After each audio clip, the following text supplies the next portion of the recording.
Doctor Mohammad ইউনূসের সরকার, এই সরকারকে সমস্ত গণতান্ত্রিক রাজনৈতিক দল সমর্থন দিয়েছে। আমরা প্রত্যাশা করি এই সরকার জনগণের ক্ষমতা আগে জনগণকে ফিরিয়ে দিবে জাতীয় সংসদের নির্বাচনের মধ্যে।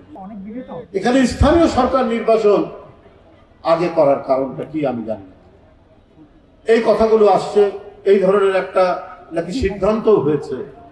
তাহলে আমার আমি আগেও বলেছি, আপনার কি তাহলে রাজনৈতিক দল যারা গণতন্ত্রের জন্য আন্দোলন করেছে, যাদেরকে দমন পীড়ন করেছে শেখ হাসিনা, তার প্রতি কি আপনাদের বিশ্বাস নেই?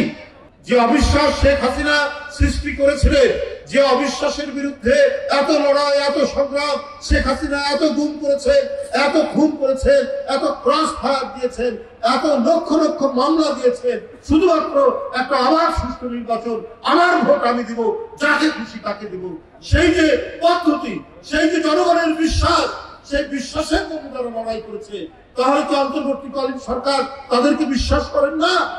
এই প্রশ্নটা চলে আসে। সুতরাং এই সরকারের উচিত সর্বাগ্রে জাতীয় সংসদ নির্বাচন দিয়ে গণতন্ত্রের যে যাত্রা, গণতন্ত্রটা এবং সংস্কার দুটোই করতে চলমান প্রক্রিয়া। জনগণের যে দাবি, অবাধ সুষ্ঠু নির্বাচনের জন্য আরো এই কাজ করা দরকার। আমাদের প্রশাসন পরিচালনা করার জন্য আরো এই সমস্ত সংস্কার করা দরকার। আমাদের পুলিশ সংস্কার করার জন্য আমাদের এই দায়িত্ব পালন করা দরকার।